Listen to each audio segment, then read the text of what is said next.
નામ મારું જાડેજા હકુમતસિંહ ભીખુભા કચ્છ ભચાઉથી આવ્યો છું. એસટી નિગમની પરીક્ષા હતી ડ્રાઈવરની, જે આજે ગાંધીનગર ખાતે લીધી હતી.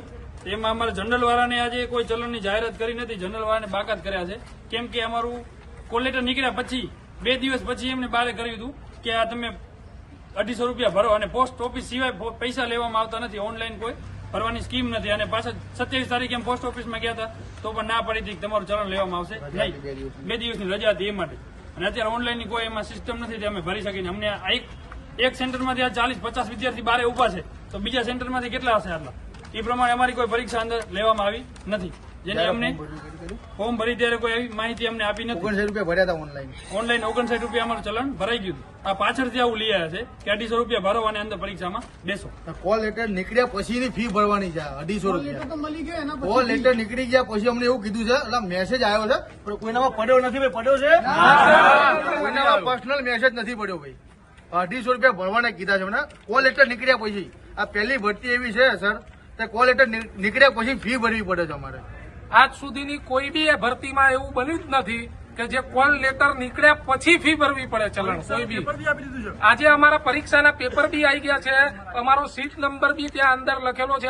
અમે અંદર બેઠા હતા અને અમને બહાર કાઢવામાં આવ્યા કે તમારે જનરલ કેટેગરી વાળાએ 250 રૂપિયાનું ચલણ તમે નથી ભર્યું એટલે તમને પરીક્ષા આપવા મળશે નહીં.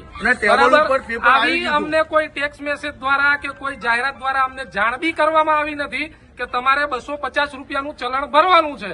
બરાબર. જે આ કોલ લેટરની પાછળ 7 નંબરમાં આ લોકોએ લખેલું છે કે ભાઈ આ તમારી ફી ભરવી, તો આ તમે કોલ લેટર જોડે કઈ રીતે આપી શકો? તમારે એડવાન્સ 59 રૂપિયા અમારી ફી લીધી ત્યારે તમારે અમને જણાવવું જોઈએ કે ભાઈ તમારી 250 રૂપિયા પણ ફી છે. આવું અત્યાર સુધીના ઇતિહાસની દરેક એક્ઝામોમાં ફર્સ્ટ વાર આવું બન્યું છે કે કોલ લેટર નીકળ્યા પછી તમારે ફી ભરવાની. જે 18 તારીખની આસપાસ કોલ લેટર નીકળવાના ચાલુ થયા, બરાબર છે, તો 18 થી 25 સુધીની તારીખ હતી, એમાં 3 તો રજા હતી. બરાબર, જાહેર રજા હતી. તો કઈ રીતે બધા આટલા બધા યુવકો ત્યાં જઈને કાઢી શકે કે ફી ભરી શકે? આ મેસેજ કોઈ રીતે અમને જાણ કરવામાં આવેલ નથી. અમને આ પરીક્ષા અમારા જેવા દરેક સેન્ટરો પર આટલા 50-60 વિદ્યાર્થીઓ છે, દરેકને ન્યાય મળે એવી આશા અમે રાખીએ છીએ. દૂર દૂરથી ગુજરાતના અલગ અલગ જિલ્લાઓમાંથી આવેલા છે, 200-500 કિલોમીટરથી. તો દરેક આ વિદ્યાર્થીઓને ન્યાય મળે એવી અમે આશા રાખીએ છીએ. કોઈ મીડિયા વાળું કોઈ આવવા તૈયાર નથી અહીંયા.